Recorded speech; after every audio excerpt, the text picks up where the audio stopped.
Hi, I'm Craig with ApplianceVideo.com. Today, we will be taking a look at the thermal fuse on this Whirlpool freestanding electric oven.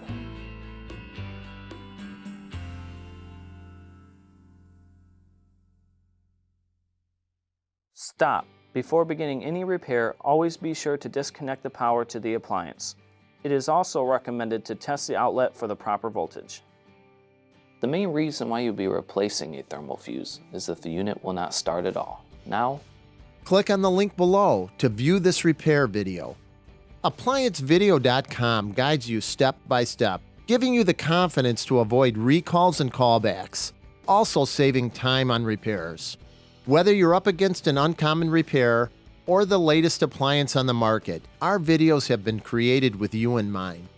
Our growing library of videos have been produced using our factory-certified technicians who have extensive infield experience over the past 30 years. ApplianceVideo.com provides high-quality repair videos that anyone can follow, regardless of their skill level. We are here to help. Click on the link below to view this repair video and let us help you do it right the first time.